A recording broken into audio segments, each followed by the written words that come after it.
this would be that moment when I actually put up a screen and you can see me. Again, see, I'm doing it by myself, and I'm just all fakakta.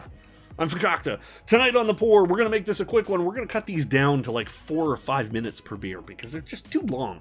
Tonight, I'm drinking... I picked this up a little while ago. I didn't see this in BC this summer, or last summer. I'm assuming this is new. This is Devils Dream IPA from Hoyne Brewing in Victoria, British Columbia. Birthplace of all things great, righteous, and Canadian, from the left coast. That's how we do it. So let's get into this. Devil's Dream IPA. I'm a big fan of Hoyne. Sean Hoyne, the head brewer, he worked with Appleton out there and has built a couple of beautiful breweries in Victoria and has a great deal to offer the world. This beer is kind of hazy. I wanted to get a little bit of a pour and then mix it up a bit before I fire some more in. It's got a bit of sediment, and I don't want to give that up. Pours beautiful amber. Little off-white head, couple inches, or a couple fingers ahead there.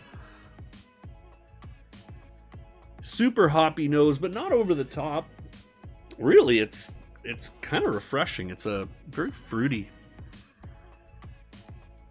kind of loverly, actually. I'm not going to waste any time on this. I mean, the bottle says it all. It says a lot, actually. It says, here's to Daniel Lapp, Oliver Schroer, ELH, our great fiddlers, libation and music like tumultuous marriage of malt and hops stand waiting with us at the crossroads, and here comes the devil whistling past the graveyard, singing in the midnight choir with a bottle of IPA in one hand, a fiddle in the other, and that crazy smile. I think a lot of brewers could probably appreciate that kind of sentiment where, there's a little bit of crazy involved with making anything good, and sometimes you roll with it, and you never know what's going to be at the end of the road. So cheers, Sean. Hoyne Brewing, Devil's Dream IPA.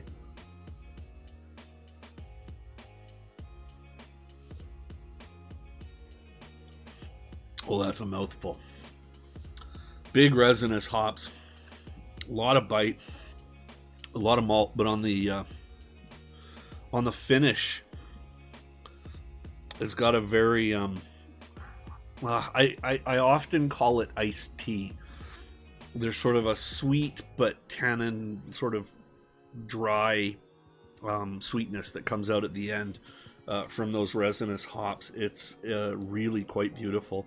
I think if it was 30 degrees Celsius outside right now instead of 0, it would be truly wonderful, but I'm not going to argue with what I think is a phenomenal IPA.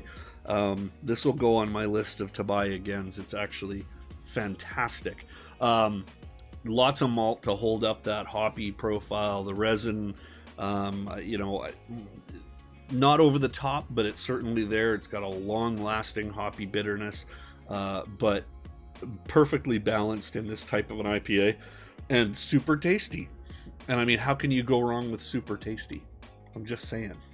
Yeah, I need more.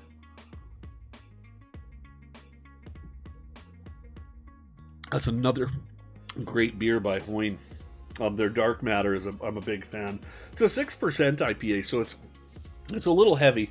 I'll show you the label if I can. Little fiddle there going on in the Devil's Dream. Hoyne has a stable of some really great beers. Their Appleton's ESB is a wonderful beer. Dark Matter is a really nice sort of roasty, chocolatey porter that I'm a big fan of. They've got some phenomenal beers in the stable, and if you ever have the chance to pick up Hoyne, don't hesitate. Good beer, good people, great brewery, and absolutely worth the effort in picking it up. Cheers, Kickbutt. I see Kickbutt in the chat. How you doing, man? That is Hoyne's. That is Devil's Dream IPA. That's been the pour. That's it. I'm going to wrap it up right here. Oh, we should probably talk about a rating. Number one, where can you find it? You can find it on Untappd.com, Untappd.com/user/gscratch for my reviews, Untappd.com/user/Mr. Wilkinson for Luke's reviews. This particular beer, boy, oh boy, where does this one sit on the scale? Straight up, I'll buy more. It's a it's a 3.75 for me. That's it. It's a 3.75. It kicks ass. Hoyne Devils Dream. Cheers. That's the pour. Let's end this thing and get back to the live show.